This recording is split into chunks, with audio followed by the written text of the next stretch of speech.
Okay, well, it's that time again. Combination of a couple things I do. I am going to review every single James Bond movie, and with some of those, I'm going to do a review similar to my drink making reviews, where I'm trying to tie a cocktail to a specific movie and then talk about both and make the cocktail and whatnot.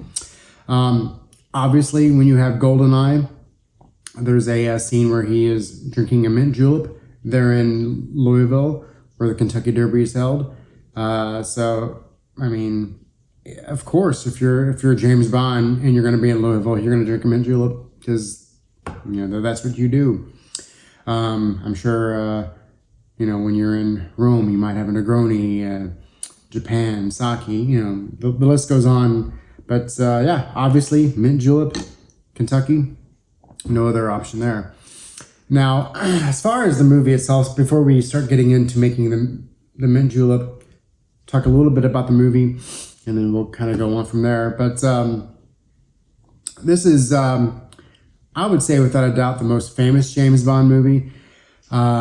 If you ever see anyone on TV talking about it for whatever reason, or James Bond in general, they'll probably show some stuff from GoldenEye as far as whatever clips they want to show or something like that. There's several famous lines, and there's so many things that come from this movie that represent James Bond and the James Bond lifestyle. For instance, the Q scene. We get a little bit of a Q scene in From Russia with Love, but not really, not like the one in Goldfinger. And that one, it sets the standard. I think the clothing in this one also helped set the standard. You had some nice clothes in Dr. No and some nice suits in From Russia with Love. Both Goldfinger, you're getting a little bit more adventurous with the clothing, a little bit more pointing at certain types of items and styles that I think that really stand out. As far as clothing that I like, in Miami, he wears that, I don't know what exactly it is. It's kind of like a terry cloth towel wraparound thing, which of course I think most people is going to say, oh, that does not look good. How is that even in style in the 60s? But I kind of like it. It's kind of like a little piece of clothing that you wear if you're wet. I don't know. I hope something like that can help make a comeback. If I could get it, I would probably wear it just to maybe hopefully help that style make a comeback. I don't know. I like it. I really do. You have one of my favorite outfits is when he plays golf with Goldfinger. That maroon sweater and pants and just everything with that suit. It's very classy, but works great on the golf course. That's one of my favorites. The brown suit that he wears, the gray suit that he wears in Kentucky. Just a lot of style in this one, and there's nothing that Bond wears that I don't like. I mean, everything just really sets itself apart as being something that I would gladly wear given the opportunity and money. That golf suit though, I really like that, and I would like to. That's one of those things. If you're a fan, or if you want to become a fan, sometimes trying to collect pieces of clothing that would have been in the movie, or at least try to get some type of frugal method or some type of similar clothing to at least try to replicate the style the best you can. I would say that golf suit, not suit, but the golf outfit that he wears, that could be a fairly easy one to try and mimic. So I really like that one. Now, of course, this continues on with the tradition of Bond not drinking or smoking a whole bunch. So I don't think there's anything in the movie that you could point to and say, oh, yeah, if you wanna mimic Bond, well, don't drink or smoke as much as him. He doesn't know what he's doing to his body. Well, he doesn't really do it that much. I kind of lost track, not because he was doing it too much, because he wasn't smoking or drinking that much for me to really think of as standing out. as something that, oh my God, look at all the cigarettes he's putting down or something. So yeah, so when it comes to that, I mean, other than a couple of martinis and his mint julep, and he does get show some brain power when they drink some, I believe it was brandy that they were drinking. He was able to really to really give a review of how good it was. Yeah. So with all that, all those aspects, nothing that really stands out as negative with that when you're trying to say, I want to be like Bond. Yeah, so nothing there. I will say the biggest talking point before I really get into mixing this up, I want to touch upon, before I start talking about just other things I like in the movie and things like that, is this is probably going to be the easiest movie for anyone who wants to point at Bond and say, oh, he's misogynistic, or, you know, he's anti-feminist, or whatever word salad you want to toss out at him as far as things you don't like to see. This movie is an easy target, although I don't think it's warranted at all. I think a lot of people don't think about pointing the finger at this movie that deeply. It's easy to, but they don't really think about the reasoning behind some of the actions in the movie. The very beginning, when he's in Miami, there's a little famous scene where he's meeting up with Felix, and I don't like having notes, but sometimes I'm terrible with names and things. But Dink, the Dink walks up to him at the pool, and obviously this is a girl that he's with. I'm not sure exactly what aspect of the situation that he's with her is, but obviously they're friendly with one another. They've probably been hanging out with one another for who knows how many days or whatnot. But he gives her a little bit of a slap on the tush and says, "Man talk," and she kind of giggles and walks away. Now, if you're romantically involved with a girl enough to give her a little slap and she has no aversion to it, that's quite natural. There's nothing wrong with that at all. She shows no negativity towards it whatsoever. So yeah, nothing to complain about there. And man talk, well, isn't that just another way of saying, hey, we're going to be talking about something that you're not going to be interested in? If I was at the pool and I walked up to a girl that I've been kind of hanging around with and fooling around with at the pool and hotel and whatnot, and I walked up to her and she was with another woman or something, and she says, "Oh, scoot along, got some woman talk going on over here," I'd be like, okay, that's code to quickly tell me that I'm not interested in this. Let me go off and do my own thing. And obviously he's talking about stuff that she would in no way be interested in. So isn't that a really simple way to cut through and just say, hey, move along. You don't want to be around us when we're talking about this stuff. And she gets the message, and she's probably happy for it. She gets to go off and do whatever she wants to do. So yeah, I do not have any problems with how that scene was handled. And then the second big part is Pussy Galore. She comes off very much a lesbian in the book, and you can pretty much assume that she's a lesbian in the movie, although back then they really couldn't show it. But she has her lady pilots, and Bond's charms are not going to work on her. She seems very...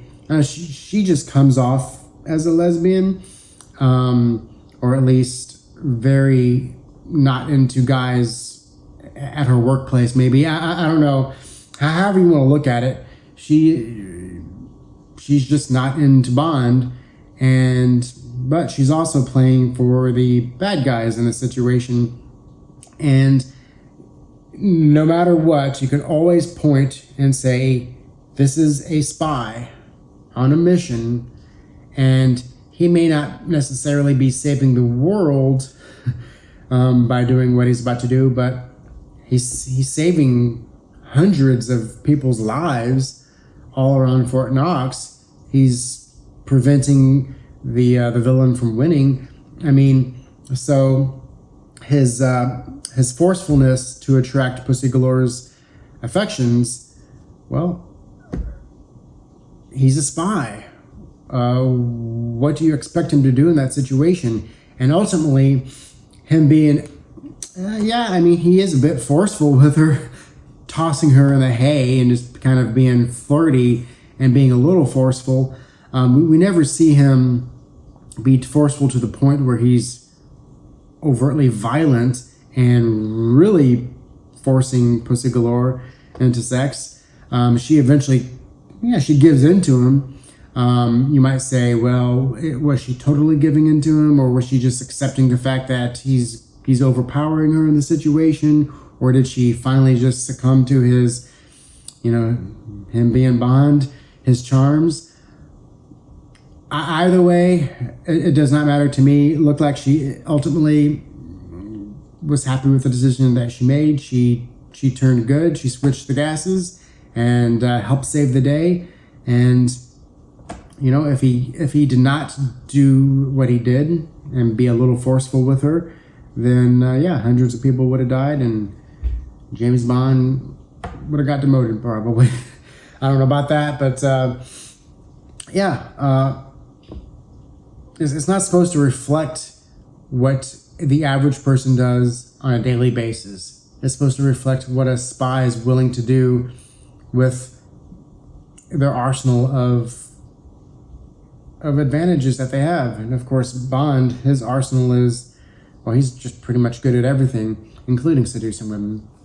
So so that's getting those things out of the way and realizing, this is a movie from 1964, but it does not seem like it's, stuck in the times, or I don't think that you can really look at it and be like, oh, they did some bad things in this movie and that's not how things should be viewed upon.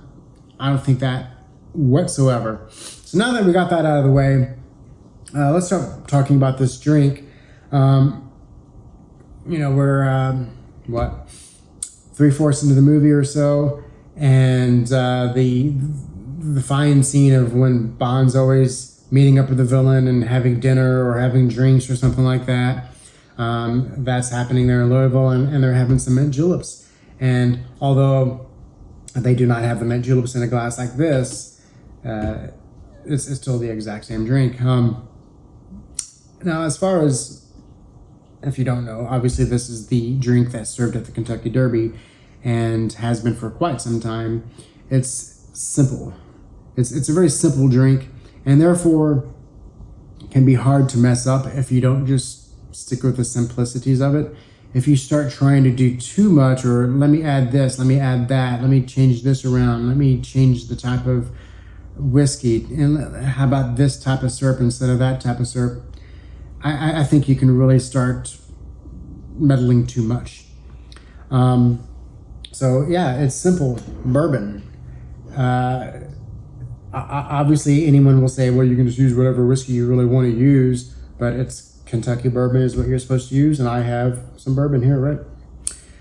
Mint. 6 to 8 mint leaves or so will do the trick. And then simple syrup. And a lot of ice. Simple syrup, super simple, as the name suggests.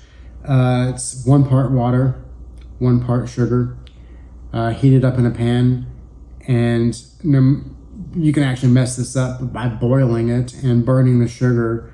Don't do that. Have it on a low heat. Stir it until all the sugar is dissolved, and you're good to go. Do not boil when you're making simple syrup. Just don't do it.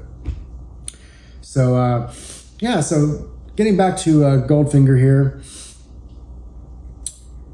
The very beginning starts off with the famous little duck on the head while he's swimming in the water, then getting out, and he pulls this his scuba gear off, and he has the tuxedo underneath and his perfect hair and all that. That's fun. Of course, True Lies possibly kind of hinted at that a little bit at the beginning of that movie, but some very stylized things, and that's really what's fun about these movies is you like that his hair is all great and perfect once he gets out of the water. It doesn't matter to me. It's just fun. He's doing a mission. There's a nice little fight with a woman. He says a great catch line, shocking. So a nice, simple, has nothing else to do with the rest of the storyline, but just a fun little romp to set up the movie. And then you get into quite possibly one of the most well-known songs of all the James Bond movies, Shirley Bassey's Goldfinger, which I of course really like. It's great. And then the movie, it's a very simple storyline. It takes a little while to start figuring out what's going on because you get pieces here and there. But you get in Miami. What do we learn in Miami? We learn who the villain is, Goldfinger. We see that he's a cheat. We see Bond uses tricks to get Jill. You see the famous death by asphyxiation with the gold paint and all of these great things. Bond orders room service and it's just all these fancy foods and his champagne and all this. So just a whole bunch of lifestyle moments and great lines and a little bit of character as far as the story goes and figuring that out. And then you jump into the Q scene and introducing to many more gadgets, the absolute famous Aston Martin, which is one of my favorite movie cars of all time. It's incredibly stylish. Has all you get set up with all the toys that it has that you just know is going to come and play later, and actually pretty much all of them come into play in one scene before the car gets totaled. But just a really fun scene as far as really showing you how the relationship between Q and Bond can go going forward. Q makes the toys, Bond uses them and usually breaks them in the process, and which infuriates Q a little bit, and that's how we're going to go. But from there, we get to the golf scene. We see more of Goldfinger's cheating. We kind of understand a little bit more about who he is, as far as he has this henchman who can smash a golf ball, who can throw a hat and knock the head off a statue, more fun things.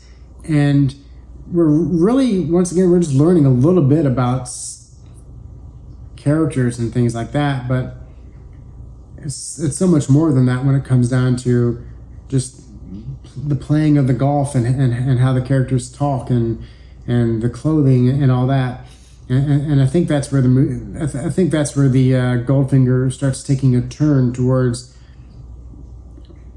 kind of maybe helping the audience kind of see themselves in these situations, putting the audience into as being James Bond, not so much focusing on too much of the story, but really just relaxing and just kind of taking things in. And that's what James Bond does. He just kind of lets things go and goes with the changes. So of course we get the famous scenes in Switzerland, the double blowouts, the attempt on Goldfinger's life and almost killing James Bond. You get some great scenery shots, some great fun car chase moments. You finally get a little bit of what the story is happening. We see how Goldfinger is smuggling in his gold and moving gold around the world. We just get a whole bunch of great stuff, and it's all Bond moments. We get into the famous laser scene. What's that? A famous Bond moment. Do you expect me to talk? No, I expect you to die. Just one scene after another that just has some classy stuff in it. The fun scene on the airplane where Bond he has to shave, he has to look good, he has to make himself presentable even though he's captured by the enemy, he thinks about those things. He thinks about just being dressed as well as he can and presenting himself the best as he can and trying to flirt his ways to possible success and not quite making it on the plane, but trying to set himself up to be the victor in the end. You get all the stuff in Louisville, the famous scene where Goldfinger shows off his big Fort Knox plan, Operation Grand Slam, and then kills one of the guys in the car compactor, and then kills the rest of them with that gas. And of course, everyone's going to say, well, what was the point of him showing everyone what he's doing?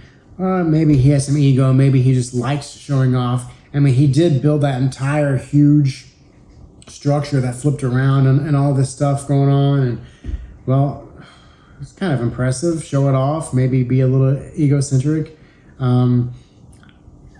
I don't think he changed his mind and ultimately decided I was going to let them live and maybe I'll just let them die now. I don't think he did that, but I think it was just, obviously it's a way for James Bond and the audience to kind of understand more of what this situation is. But once again, as a fan of the movie, you don't need a reason for him to do that other than understanding a little bit more about his plan. But it's just fun. I don't care if it doesn't make any sense or not. People do things all the time in life that don't make sense, and man, I think he was just wanting to show off what he got.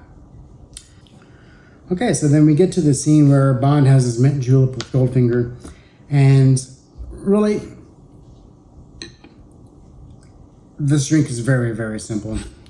Let's start off with our simple syrup, half an ounce.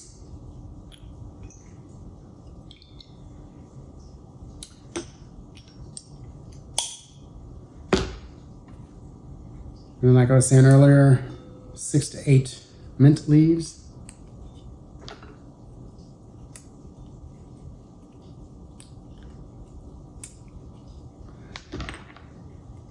And you can muddle, you can use the back of your spoon, however you want to do it. Just don't smash up the mint too much. But we're just looking to flavor up this simple syrup with mint flavor. And if you ever have gum that like mint, like sweet mint flavored gum, that's the smell you should be getting out of here. Just wonderful. Now the crazy thing about this drink is it's 2.5 ounces of liquid, and you have this sizable cup, and you need to use a lot of ice. The point of the drink is to be super cold, very, very, very cold, and it's just a flavor cold bourbon. That's all it is. All right, 2 ounces of your bourbon. I really like Larceny bourbon. I think it's a nice bourbon. I used to really like Buffalo Trace a lot, but that got so tough to find that a very, very similar bourbon in taste to Buffalo Trace is this Larceny.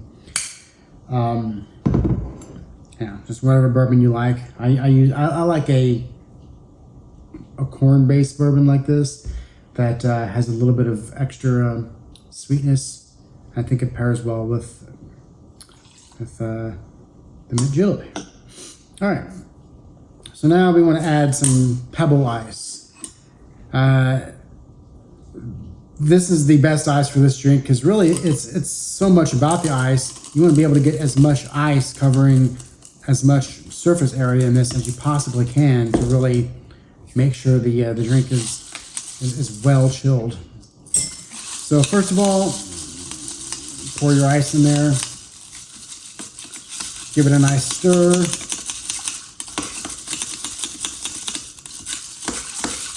Make sure everything is very well mixed.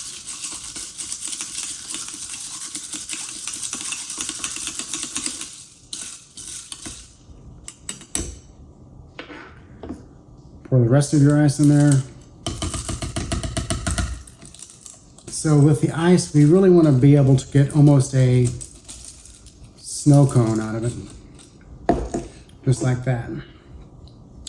I really need an ice bucket. So if anyone out there wants to buy me an ice bucket, feel free to do so. Get a straw. Get a mint garnish going on there.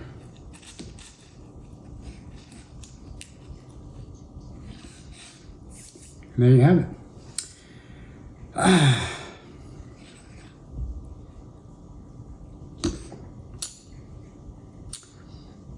Yeah, that's what it's all about.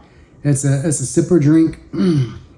You just really, like I said, it's really all about sweet mint bourbon. And you get your straw right in there with that mint, like you do so many tiki drinks. Get the nose whiff of the mint, get the taste of the sweet bourbon coming through, and try to avoid touching this glass too much because it's so cold on the outside. It really, obviously it's designed to be able to hold in the cold. So, yeah. So Bond has his mint julep, and then of course we go from there. He finally seduces Pussy Galore and everyone in the army, and they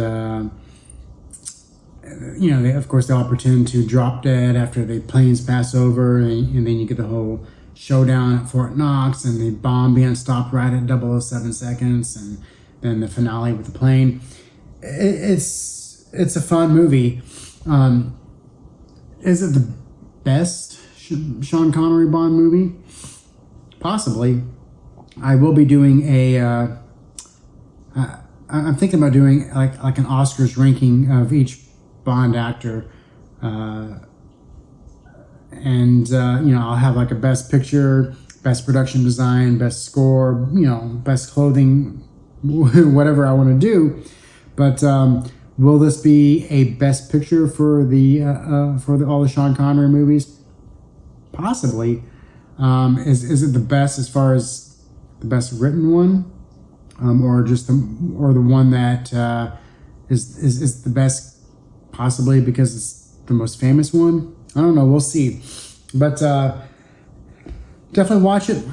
And don't be too quick to point the finger at Bond being misogynistic or something like that, because really I don't think he is. Especially the way, in my mind, I've given him the pass.